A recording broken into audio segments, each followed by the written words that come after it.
Imagine you were holding a supercomputer in your pocket that can, contact anyone on Earth in a millisecond. Right. The smartphone. Yeah. You can pull up literally the sum total of human knowledge, order food from across the globe, or, even remotely steer a rover on the surface of Mars. It is incredible when you actually stop and think about it. It is. You are wielding the absolute peak of thousands of years of human engineering. But then, while you're holding this miracle of progress, you get a notification that someone criticized you on social media. Oh, yeah. And we all know exactly what happens next. Right.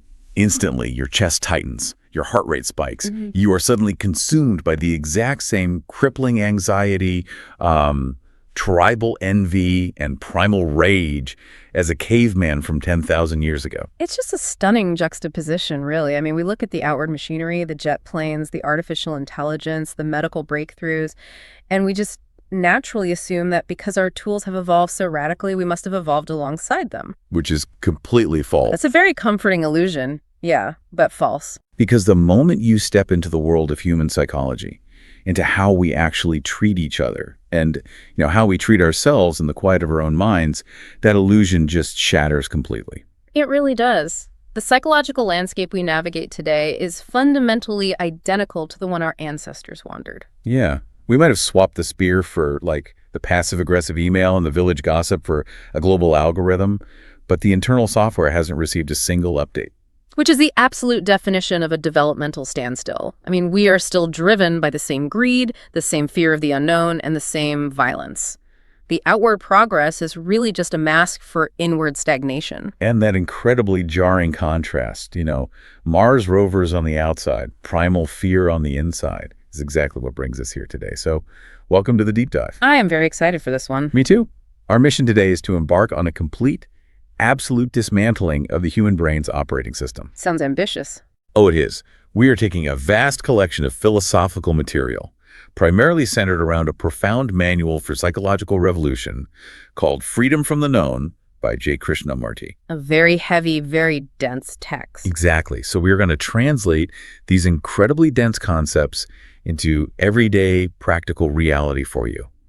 We want to figure out if it is actually possible to mutate the human mind, not just improve it slightly, but completely revolutionize it. And it is a phenomenal mission because, the material we're pulling from today does not play by the rules of the modern self-help industry. Right.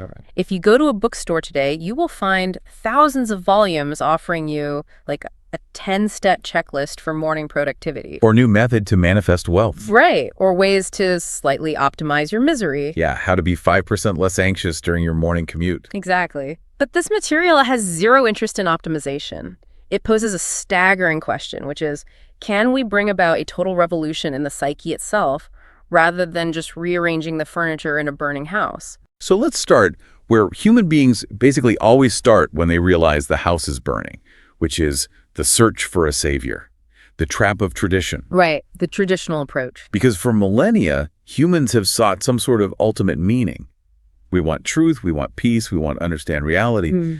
But our default mechanism for finding it has always been to look outside ourselves. We constantly look to external authorities. Yeah, we look to a priest, we look to a sacred book, we look to a political leader, or today I guess we look to a lifestyle guru on the internet. And the core argument here is that this reliance on external authority turns us into what the text calls secondhand people. Secondhand people. I love that phrase, but what does it actually mean? It means we end up living entirely on the words and descriptions provided by others. Imagine someone asking what lies beyond a massive mountain range. Okay. Instead of actually walking up the mountain to see the landscape with their own eyes, they just ask a traveler. Right, it's easier. The traveler describes it, and they are perfectly satisfied with the description. They adopt the traveler's words as their own reality. Because of this, our internal lives become shallow. We are just a patchwork of influences, with nothing truly original or pristine within us. Okay, I have to push back hard on this right out of the gate. Because isn't that just how human civilization actually works? How do you mean? I don't need to personally discover germ theory to know that I should wash my hands before dinner. I don't need to invent calculus to build a bridge. We rely on secondhand knowledge for literally everything. That's true. So if we didn't do that, we'd have to reinvent the wheel every single generation. Why is psychological or spiritual knowledge any different? That is the crucial distinction we have to make here. Practical, scientific, and mechanical knowledge absolutely relies on the accumulation of the past. Right. If you are building a bridge or programming a computer, you must stand on the shoulders of the authorities who came before you.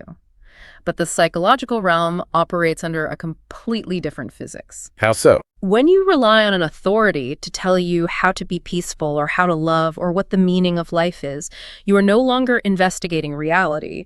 You are just adopting a dogma. So if a guru tells me, here is the path to inner peace, just follow these 5 steps, and I follow them, I'm not actually finding peace. Not at all. I'm just conforming to their specific brand of behavior. Precisely. The moment you follow someone psychologically, you establish a dynamic of authority and obedience.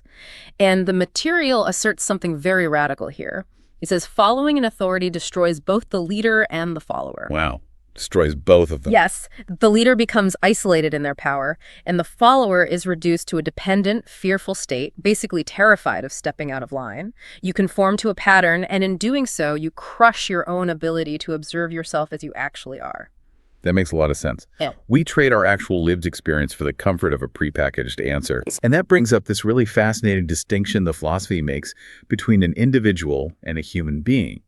Because, we constantly praise individuality today. Everyone wants to be a unique individual. We do, but the way this philosophy defines the individual is quite counterintuitive. The individual is seen as a local, fragmented entity. Local in what way? Well, they are heavily conditioned by their specific culture, their specific country, their specific religion. The individual is stuck in a tiny corner of the vast field of life, fiercely defending their little gods, their little traditions, and their specific political affiliations. So the individual is basically the person wrapped in a flag, declaring that their specific patch of dirt is the center of the universe. Yes. But a human being is entirely different. A human being is not local. A human being contains the entire history of mankind within themselves. That's a huge concept. It is. It means all the profound greed, the staggering aggression, the deep despair, and the flashes of joy that humanity has experienced for 2 million years, that is all written inside your specific biological and psychological makeup. You are the storehouse of the past. That is a wild shift in perspective. If I am the storehouse of all human history, then my anger isn't just my isolated, unique anger. Right. It is human anger. My anxiety isn't a special malfunction just happening to me. It is the anxiety of mankind. Which means if we want to learn about ourselves, we cannot do it by studying some specialized philosophy or adopting a label. We have to look at the actuality of what is happening inside us right now. And that is not easy. No, it requires tremendous simplicity. It requires the humility to realize just how heavily conditioned we are by our nationality, our class, and frankly, the media we consume. But the moment we realize we are heavily conditioned, our immediate reflex is to try and fix it. We realize we are anxious or greedy, and we think, okay, time to get to work, time to peel the onion. The classic peeling the onion method. Right, we think self-improvement is this long, gradual process. We take up a practice, we discipline our minds, we try to suppress our bad habits, and we assume that maybe, like 10 years from now, after enough therapy and meditation retreats, we will reach the pure center of ourselves. And this is exactly where the philosophy completely upends the traditional approach. It violently rejects the peeling the onion method. Why? What's wrong with gradual improvement? Approaching psychological change from the outside and taking time, peeling off layer by layer through discipline, only serves to make the mind dull. Dull. How does discipline make the mind dull? Think about the mechanism of discipline. You are constantly suppressing what you actually feel in order to conform to an idea of what you should feel. Oh, I see. You are essentially torturing your mind into conformity. By the time you finally get to the so-called center of the onion, you find nothing there, because the years of rigid discipline have made your mind utterly insensitive and mechanical. So if the gradual disciplined approach is out, what is the alternative? The phrase used in the source material is that we must explode from the center. Yes, exploding from the center means an immediate total mutation of consciousness, not a gradual chipping away of habits. Okay, hold on. Let me represent the skeptic here again. If we completely reject all tradition, reject all gradual self-discipline, and reject the rules of psychological authority, don't we just become chaotic rebels? I get why people ask that. Right. Because if everyone is just rejecting the rules and exploding from the center, isn't that just a recipe for absolute anarchy and selfishness? It is a very natural concern, but it stems from confusing true freedom with mere revolt. Revolt is just a reaction. Just a reaction. Right. If you reject a tradition merely as a reaction against it because you are angry at your parents or angry at society, you inevitably create a new pattern, which just becomes a new trap. It's like a teenager rebelling against their conservative parents by joining a radical counterculture, but then that counterculture has its own strict dress codes, its own acceptable slang, its own rigid dogmas. Yes. They just traded one uniform for another. They didn't get free, they just changed sides. Exactly. You see it historically with political revolutions, too. They violently overthrow the oppressive old regime, but because it is a reaction born of violence, the revolt itself hardens into a new orthodoxy. The revolutionaries become the new dictators. So true freedom is not a reaction. No. True freedom doesn't push against something, because pushing against something means you are still tied to it. Then how do we get to this true freedom without just reacting? The premise is that it begins simply with seeing. To see our conditioning clearly is the very first step, and really the only step. Just seeing it. Yes, and there is a very visceral analogy used for this. Imagine you are walking along a path and you suddenly see a highly venomous snake coiled right in front of you. What happens? My heart jumps into my throat and I instantly jump backward. I don't think about it. Exactly. You don't sit down and intellectualize about the nature of the snake. Definitely not. You don't form a committee to discuss the philosophical implications of snake bites. You don't create a 10-year gradual plan to slowly move away from the snake. You just act. The action is immediate and total. It's pure reflex. So the philosophy makes a profound assertion here: seeing is acting. Seeing is acting, because the perception of physical danger creates an immediate physical response. Yes. Now, apply that to the psychological realm. If we truly deeply saw the danger of our psychological conditioning, for example, if we perceived the actual destructive danger of nationalism or tribalism with the exact same undeniable clarity that we see a venomous snake, we would drop it instantly. Wow. It wouldn't require discipline. It wouldn't require a 5-year plan. The clear perception of the danger is the action that frees you from it. That is wild. So the reason we don't drop our tribalism or our greed is simply because we don't actually see it as dangerous. We intellectually know it might be bad, but we don't have that visceral snake-level perception of it. We are blind to our own inner workings. We are blind, yeah, and part of the reason we are blind is because of the very structure of how our minds operate on a daily basis. We cannot clearly see the snake of our conditioning because our internal lens is shattered. Which brings us to the next massive hurdle in this deep dive.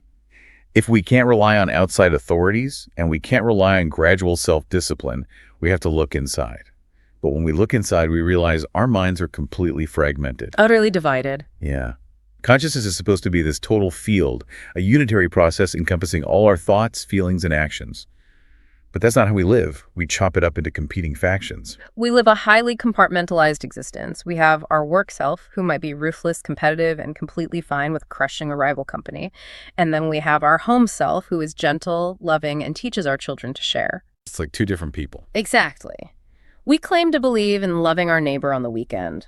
But from Monday to Friday, our entire economic survival depends on defeating our neighbor. It's pure hypocrisy, Yeah. but we've normalized it as, work-life balance or wearing different hats. But psychologically, it is disastrous. Because when a mind is fragmented like that, it is always in conflict with itself. The business self is fundamentally at odds with the spiritual self.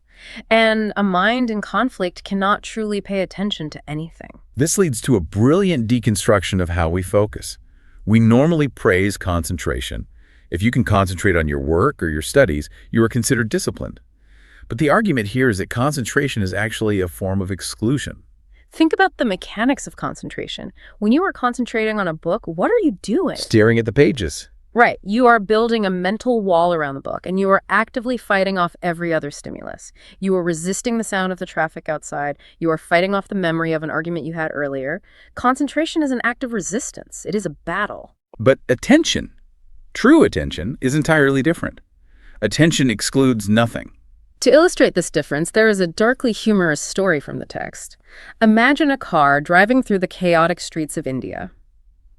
In the back seat, 3 highly educated gentlemen are having an intense, passionate philosophical debate about the nature of awareness. Awareness, ironically. Exactly. They are completely absorbed in the intellectual intricacies of the topic. They're concentrating fiercely on the conversation. Meanwhile, the chauffeur isn't paying attention to the road, and the car runs right over a goat. Oh, no. And the three men in the back, discussing awareness, are totally oblivious to the fact that they just killed an animal. That is the perfect metaphor for modern intellectualism.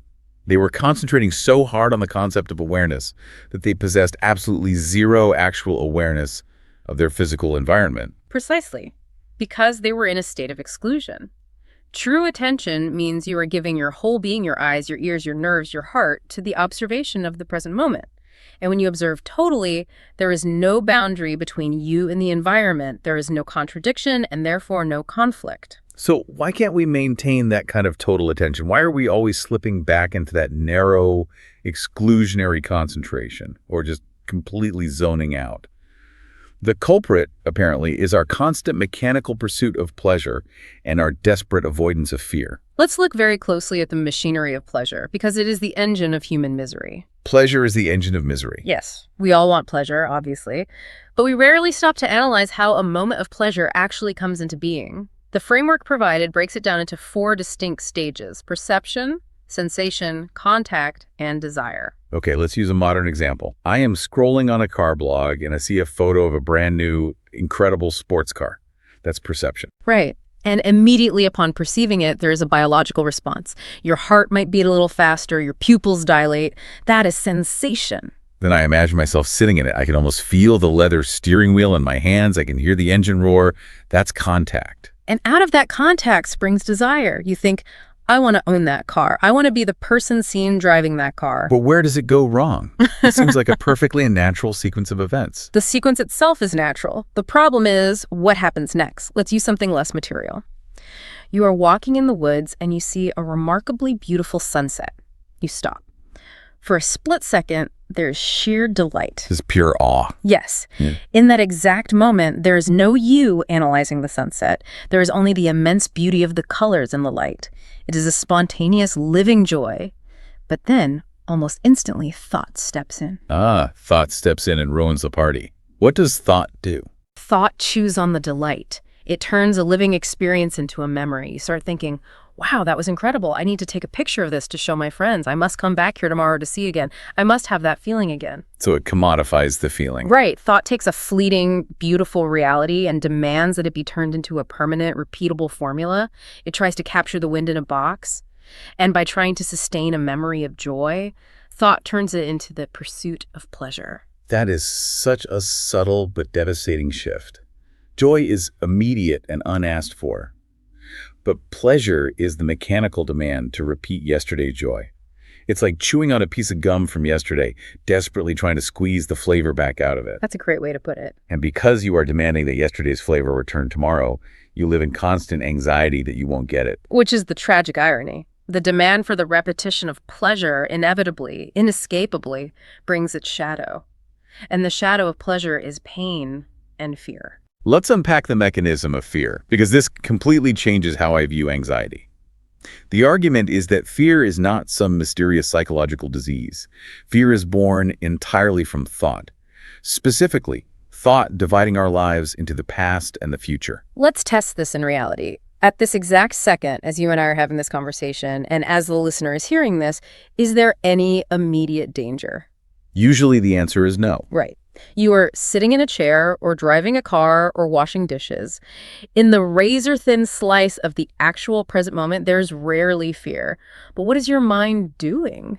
My mind is thinking about the email I need to send tomorrow. Will my boss be mad at me? Will I lose my job? Or thinking about the past. I messed up that presentation last week. Everyone probably thinks I'm an idiot. Exactly. Fear is the psychological movement from certainty to uncertainty. Thought projects a memory of past pain into the future and says, be careful, don't let that happen again. Or it imagines losing a current pleasure. So it's always swinging back and forth. Yes, it is thought, moving like a pendulum between yesterday and tomorrow, that manufactures fear. And the philosophy rejects the standard psychological model that neatens fear into conscious and subconscious boxes. It argues there is only total fear, functioning as a single, indivisible movement of thought. Okay, time to push back again, because this sounds great for a monk sitting in a cave. Right. But I live in the real world. If I don't think about the future, I don't pay my rent, and I end up homeless. If I don't remember the past, I touch the hot stove again. Isn't thought, and even a little bit of fear, absolutely necessary for basic survival? You are confusing practical thought with psychological thought. The philosophy makes a razor-sharp distinction here. Practical, mechanical thought is absolutely vital. Like remembering tasks. Yeah, you need thought to learn a language, to drive to work, to remember that the rent is due on the first of the month. Memory in the practical technical field is essential. If you don't use it, you literally cannot survive. But psychological thought is an entirely different beast. Psychological thought is not remembering the date the rent is due. Psychological thought is lying awake at 3 a.m., agonizing over your social status, replaying an argument with your partner from 5 years ago, or projecting an identity of yourself as a failure into the future. It's the ego. Yes, it is the ego using memory to sustain its own continuity. When thought operates psychologically, it creates an inescapable loop of fear and the desperate craving for pleasure to escape that fear. So practical thought is a tool. Psychological thought is a tyrant. And if we can't escape this loop of the tyrant, what happens to us? Because these anxieties and cravings don't just stay neatly tucked away inside our own heads. They spill out. They absolutely spill out. They dictate how we interact with the rest of the world. And that inevitable spillover leads us directly to the concepts of violence and the illusion of ideals. And we have to completely redefine our understanding of violence here. Usually when we say violence, we think of war or a physical assault or organized butchery. But the definition we are looking at is vastly deeper. It looks at the subtle roots. The psychological roots. Exactly. The argument is that it is violence when you use a sharp word against someone. It is violence when you dismiss someone because they don't share your beliefs. It is violence when you force a child to obey you out of fear. It goes even further than interpersonal behavior, too. It claims that the very act of identifying yourself with a nationality or an organized religion is inherently violent. Which is a profoundly uncomfortable realization for most people. Yeah, people don't like hearing that. Not at all. But why is waving a flag an act of violence? Because the moment you declare, I am of this nation or I belong to this specific religion, you have artificially separated yourself from the rest of humanity. And where there is separation, there is inevitable friction, comparison, and eventually conflict. I can hear people getting angry at that idea right now because we love our righteous anger.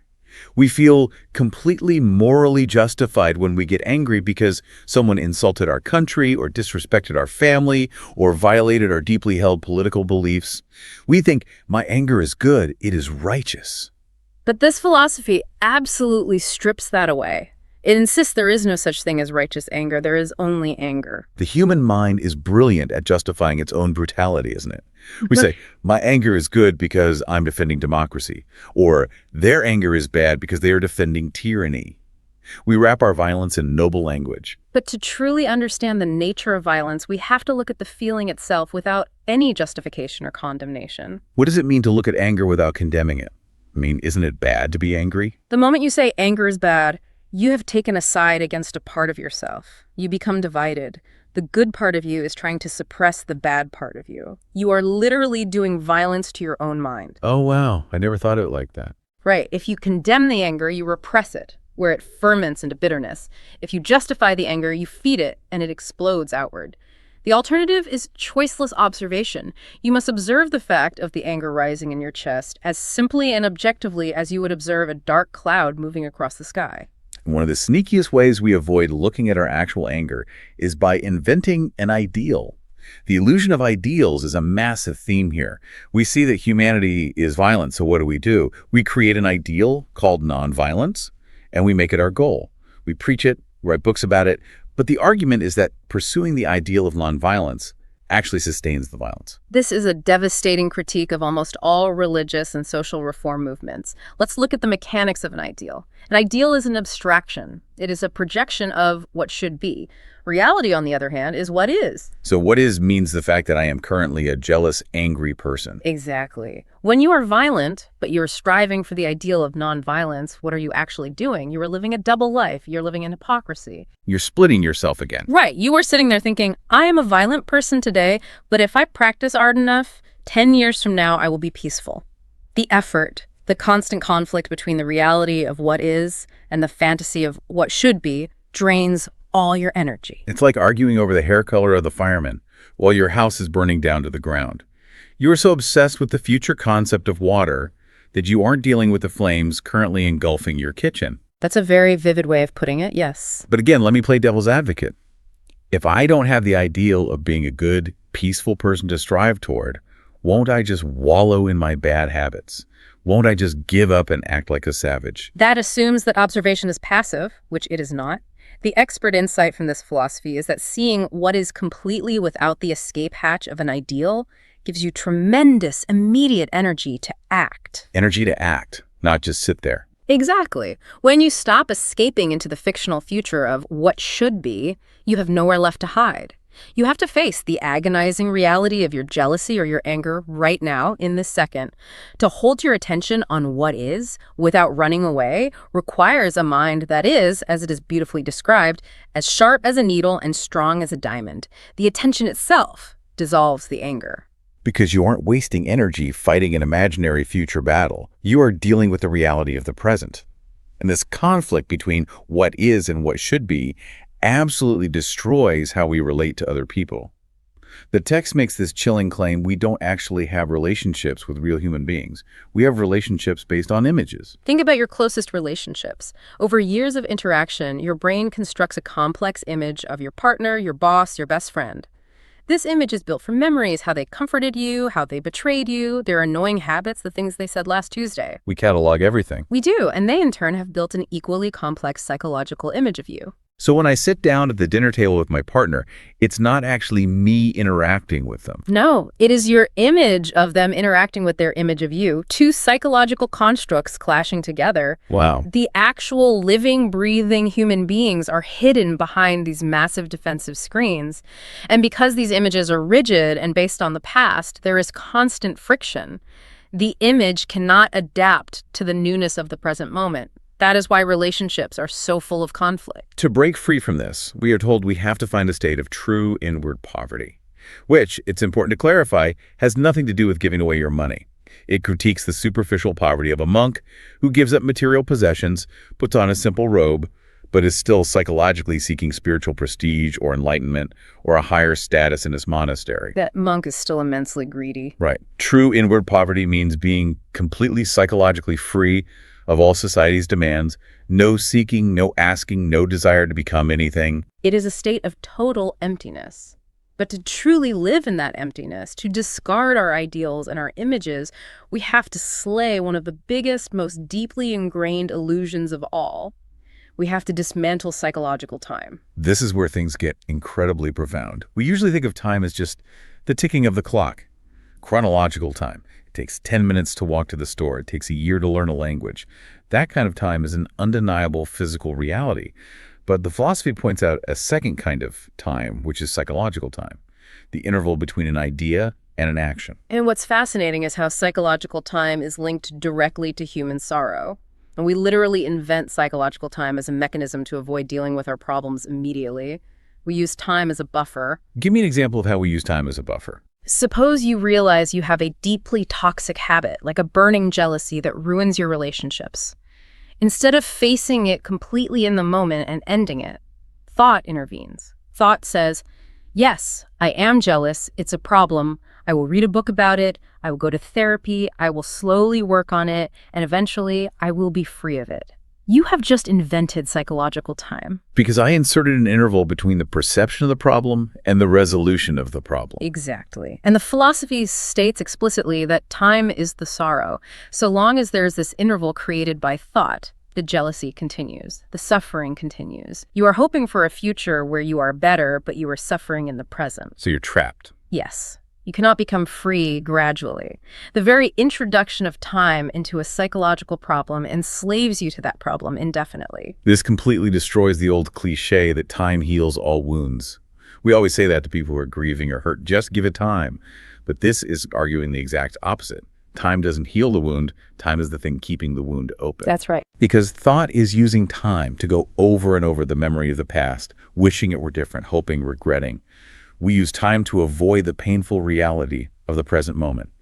And the ultimate future event we try to avoid, the one we push as far away in time as possible, is death. The fear of death is the ultimate psychological shadow. But look closely at what we are actually afraid of.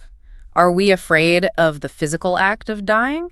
Usually we are not in the process of dying. What we are terrified of is the word and the image of death. We separate living from dying.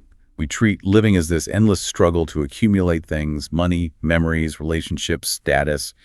And we view death as this dark, terrifying thief waiting at the end of the timeline to steal all our accumulated junk. Because we cling so desperately to the known, our family, our furniture, our identities, we are terrified of the complete unknown, which is death.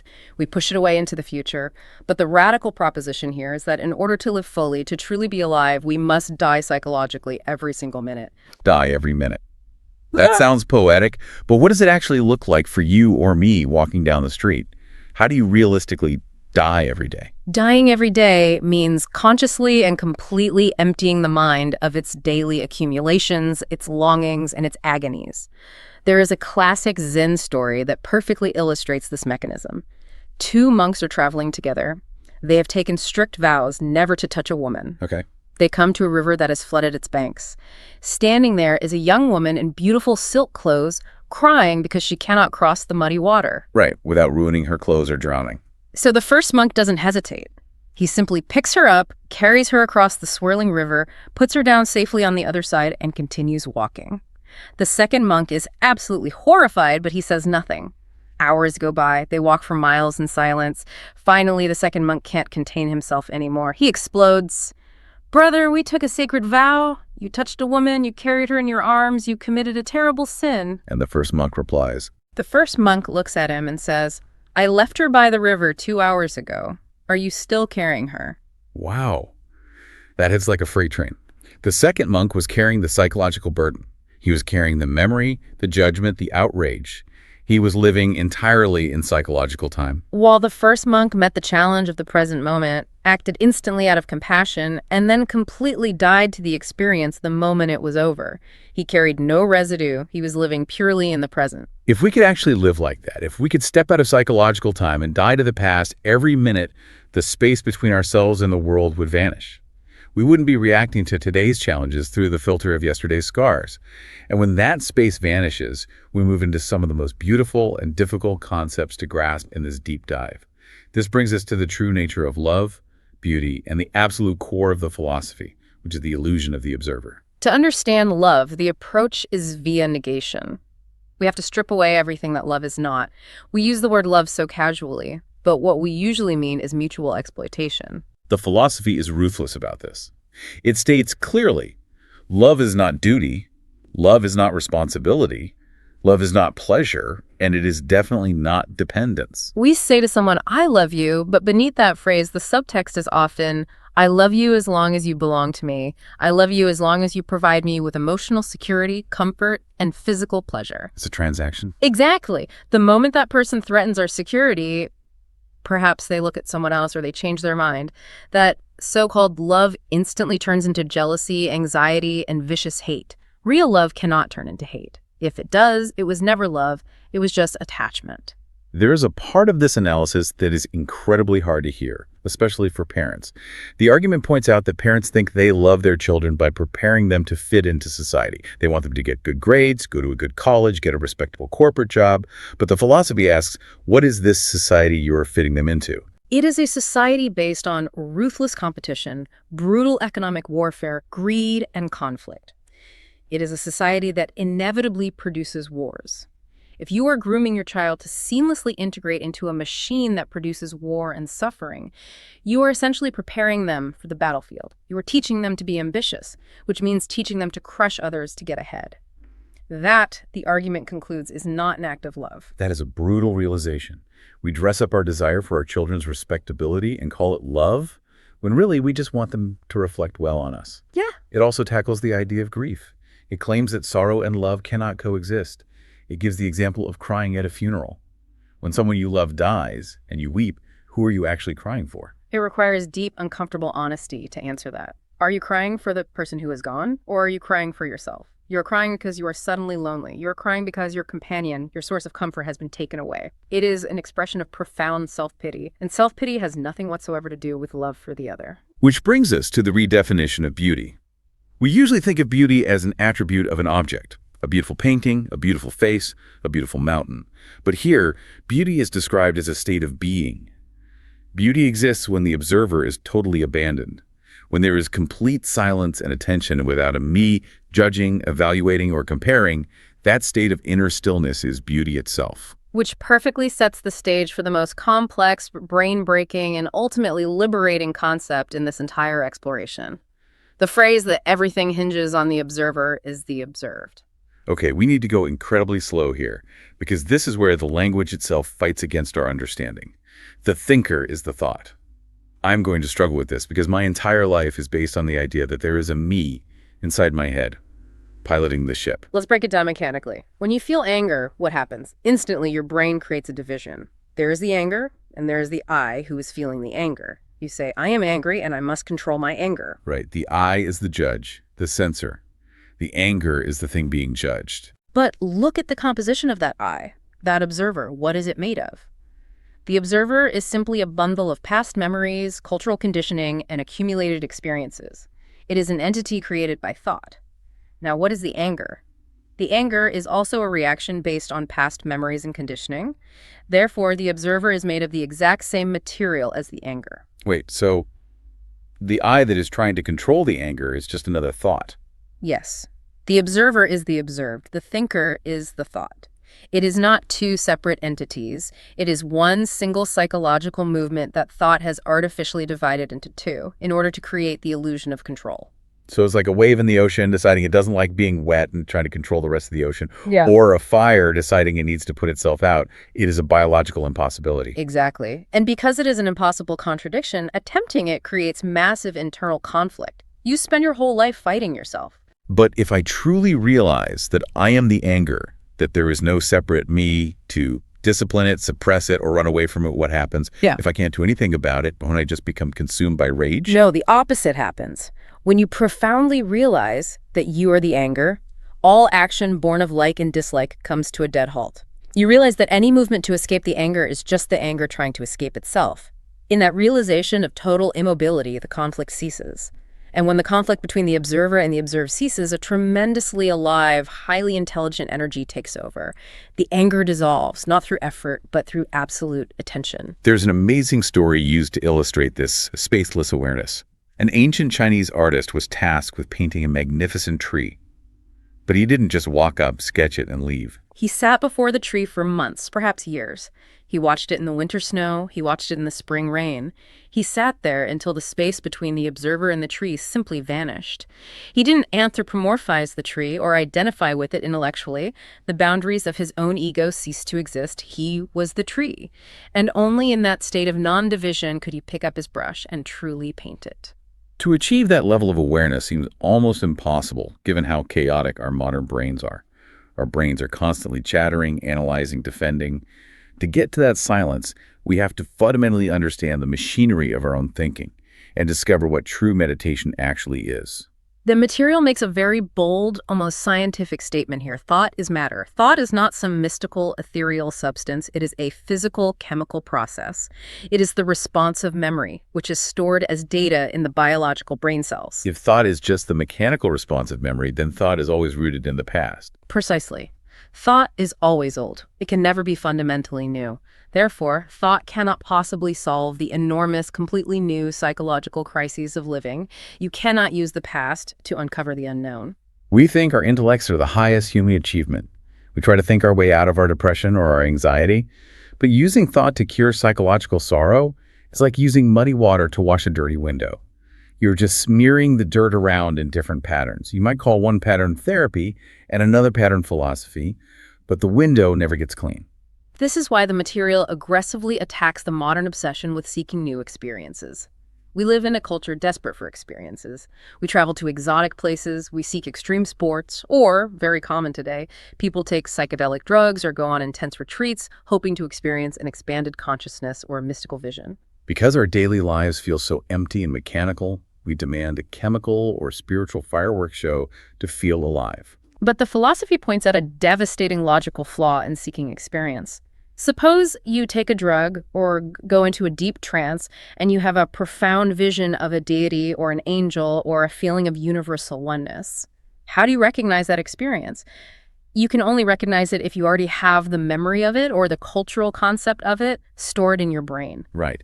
If I see an angel, it's because I grew up in a culture that put paintings of angels on church walls. If I'd never seen that image, my brain wouldn't project it. Exactly. Therefore, the new experience you are so desperately seeking is just a heightened projection of your own past background. It is not new at all. Seeking profound experiences is actually a sign of a shallow, bored mind trying to escape its own emptiness by turning up the volume on its own conditioning. It just strips away every single spiritual escape hatch. Which brings us to the concept of meditation. In the West, we have completely commercialized meditation. We treat it like a mental gym workout.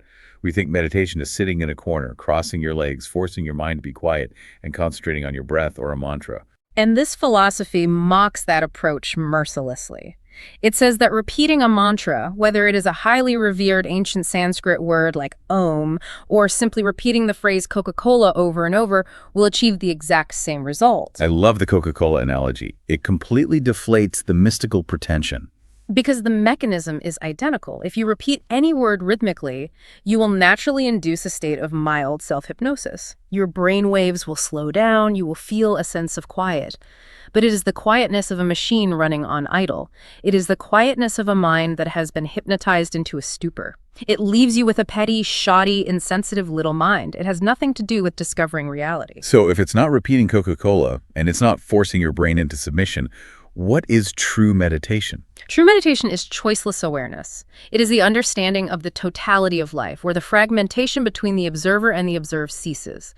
It means walking down the street or sitting in a bus and watching every single thought and feeling as it arises without condemning it, without justifying it, without trying to change it. But wait, if I don't discipline my mind, if I just let thoughts arise without controlling them, won't my mind just race completely out of control? Won't I just be a chaotic mess of random impulses?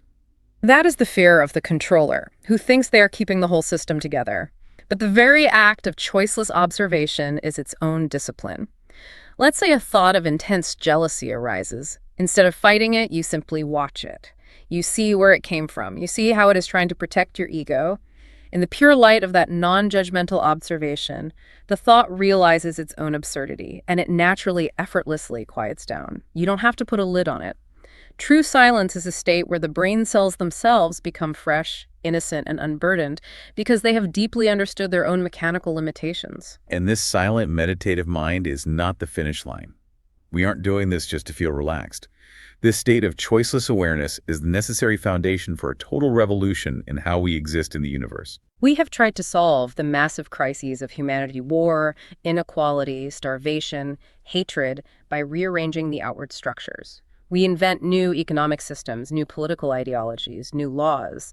But the fundamental premise here is that society is nothing more than the projection of the individual human mind. If the individual mind is greedy, competitive, and tribal, any system it creates will eventually become greedy, competitive, and tribal. Communism, capitalism, it doesn't matter. The only true solution is a biological and psychological mutation in the brain cells themselves. This leads to the concept of the religious mind. But we have to be incredibly careful here because it has nothing whatsoever to do with religion as society defines it.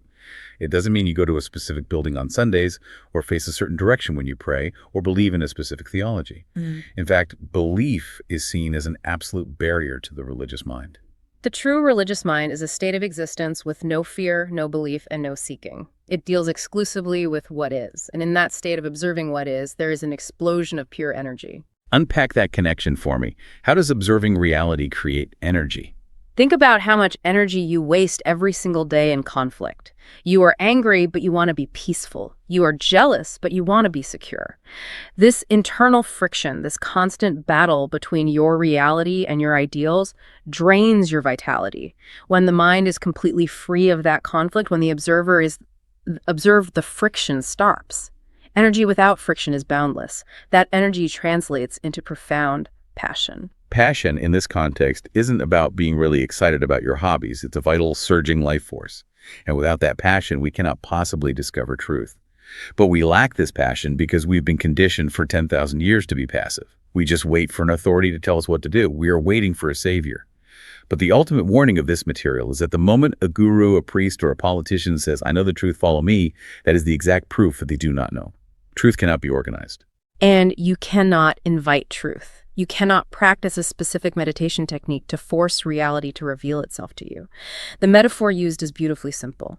You can only leave the window open. You cannot force the wind to blow in. If you build a machine to create wind, it's artificial. If you sit by the window anxiously demanding that the breeze come, that anxiety is just another form of self-deception. So if we can't force the wind and we can't invite the truth, what is left for us to actually do? How do we get to that state where the mutation can happen? The conclusion is a paradox of staggering power. Complete negation is the highest form of passion. What does that mean? It means intensely, urgently giving your whole being to observing your daily life, watching your greed, your routine, your vanity, your fears, and by completely denying the ugly, brutal, hypocritical life you currently live, not denying it by escaping into a fantasy, but seeing it so clearly that it falls away, you empty the mind. In that very act of total negation, you don't need to invite the truth. The other, the unknown reality, simply comes into being. It is an act of supreme attention to the present moment, sweeping away the ashes of the past. Complete negation as the highest passion. It is a total dismantling of everything we think makes us who we are, leaving only pure, unconditioned observation. We have been on an incredibly intense, reality-bending psychological journey today. To summarize the core mission of this philosophy, true freedom requires us to discard our secondhand knowledge.